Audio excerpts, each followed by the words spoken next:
Hello, मी Apurva. Hungry mind रेसिपीमध्ये तुमचं स्वागत आहे. आज मी एक सुपर हेल्दी आणि टेस्टी अशी नाश्त्याची एक रेसिपी घेऊन आली आहे. ती म्हणजे हांडपो.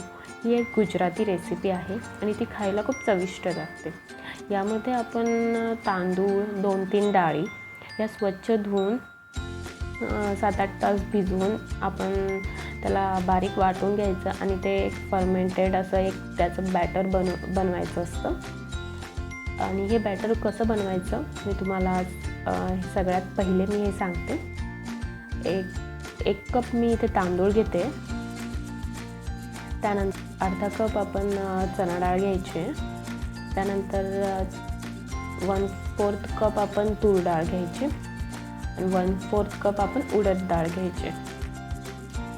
या डाळी आणि तांदूळ आपण स्वच्छ 4 ते 5 पाण्याने स्वच्छ धुवून घ्यायचे.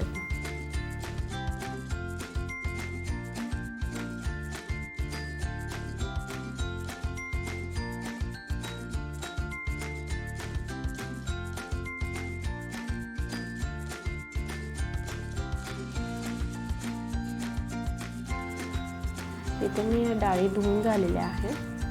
त्यानंतर तुम्ही यामध्ये आवश्यकतेनुसार त्यामध्ये पाणी घालून घ्या. साधारण 1-1.5 ग्लास पाणी टाका तुम्ही त्यामध्ये. आणि ते लवकर फर्मेंट होण्यासाठी आपण त्यामध्ये मेथीदाणे पण टाकतोय 1/4 टीस्पून. त्यानंतर मी एका वाटीमध्ये 1/4 कप दही घेतलं आहे. हे दही आपण त्या बॅटरमध्ये टाकणार आहोत जेणेकरून ते फर्मेंटेशनला पण मदत होतं आणि त्याच्यामध्ये असं आंबट असं टेस्ट पण येते. त्याच्यासाठी आपण या दहीमध्ये थोडं पाणी टाकून आपण विस्क करून घ्यायचं आहे ते दही. इथे आपले हे डाळी आणि तांदूळ भिजलेले आहे. तुम्ही याला ओव्हरनाईट पण भिजवू शकता. त्यानंतर हे आपण वाटून घ्यायचं आहे मिक्सरला. आणि हे वाटतानाच आपण त्यामध्ये ना दही जे आपण बनवलं होतं ते दही आपण यामध्ये टाकून घेणार आहोत. ते वाटतानाच टाकायचं आहे आपल्याला त्यामध्ये, म्हणजे ते एकत्रित मिक्स होईल व्यवस्थित त्यामध्ये.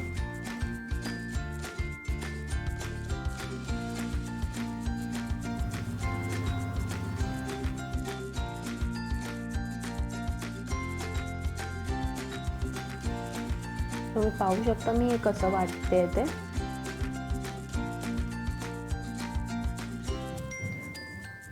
हे बघा मी आता तुम्हाला दाखवते की हे असं रवा आपण वाटायचं आहे. तुम्ही पाहू शकता माझ्या हातावरती असं रव्यासारखं आहे ते मिश्रण. हे मी एका भांड्यामध्ये काढून घेते. बाकीचं उरलेलं पण आपण असंच बारीक अशाच पद्धतीने वाटून घ्यायचं आहे.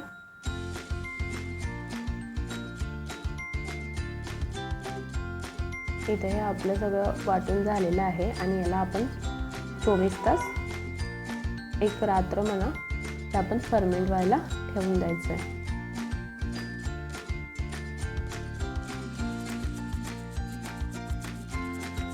हे आपलं बॅटर फर्मेंट झालेलं आहे, तुम्ही बघू शकता. असं स्ट्रक्चर पाहिजे आपल्या बॅटरचं.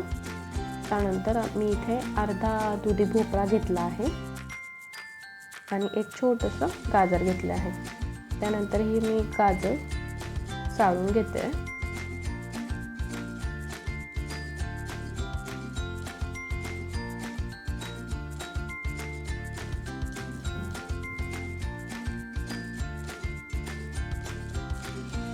त्यानंतर हा दुधी भोपळा आहे तो पण मी चाळून घेते. आपलं बॅटर आहे ना हे जास्त पण फर्मेंटेड नको आहे आपल्याला, कारण त्याच्याने त्याची चव बदलते. थोडंसं म्हणजे नॉर्मल आपल्याला फर्मेंट करायचं आहे, हे तुम्ही लक्षात ठेवा. ते ओव्हर फर्मेंट झालं तर त्याची चव बिघडेल.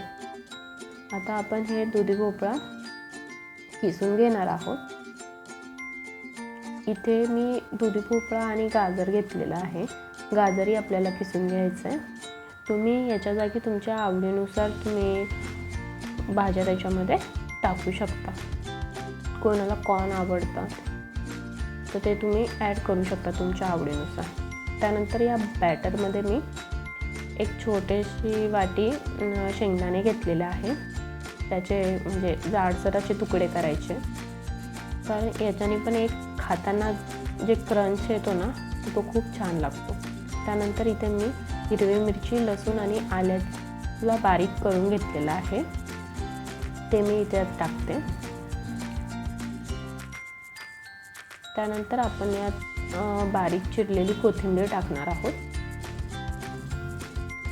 आणि हा आपला किसलेला दुधी भोपळा आणि गाजर हे आपण यामध्ये टाकून घेणार आहोत.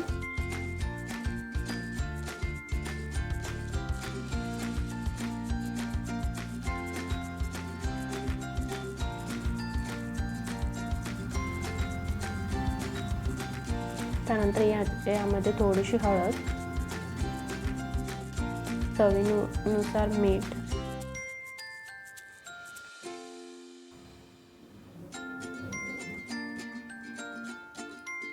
थोडासा सोडा आणि थोडंसं हिंग टाकून घ्यायचं आहे आणि हे छान मिक्स करून घ्यायचं आहे.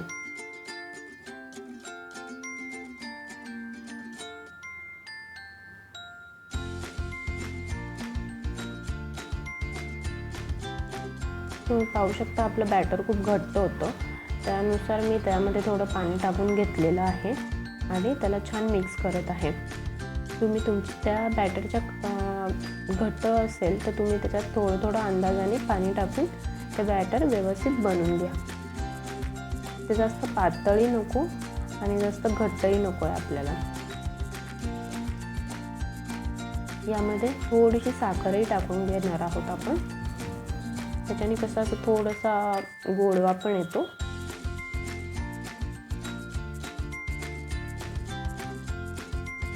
तुम्ही पाहू शकता बॅटरची कन्सिस्टन्सी अशी पाहिजे.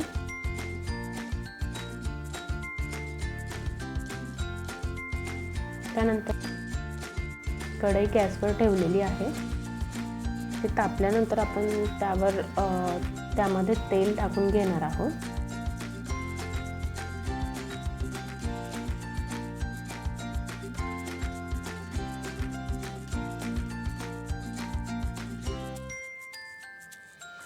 तेल तापल्यावर आपण त्याच्यात मोहरी टाकायची आहे. मोहरी तडतडल्यानंतर जिरे आणि त्यानंतर आपण थोडेसे तीळ टाकून घ्यायचे आणि सर्वात शेवट आपण कढीपत्ता टाकायचा.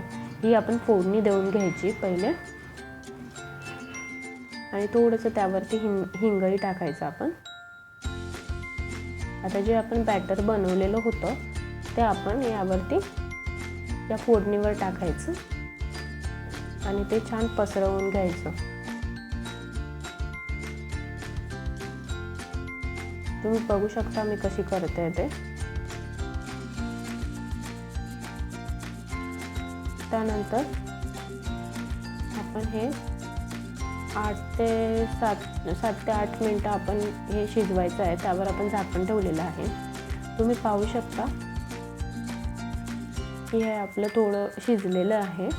त्यानंतर आपण याच्या कडे सेपरेट करून घ्यायच्या कढईपासनं आणि ते सेपरेट झाल्यानंतर आपण त्याला पलटी मारायची, म्हणजे ते दुसऱ्या साईडने सुद्धा शिजेल. अशा प्रकारे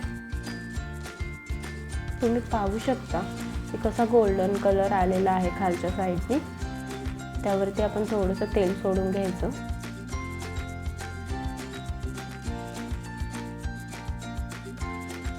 आपला हांडवो इथे तयार आहे. तुम्ही पाहू शकता कसा गोल्डन कलर आलेला आहे त्याच्यावरती. अशाच नवनवीन स्वादिष्ट आणि रुचकर रेसिपीज पाहण्यासाठी माझ्या हंग्री माइंड रेसिपीज या चॅनलला सबस्क्राईब करा आणि हा व्हिडिओ आवडला असेल तर लाईक करा.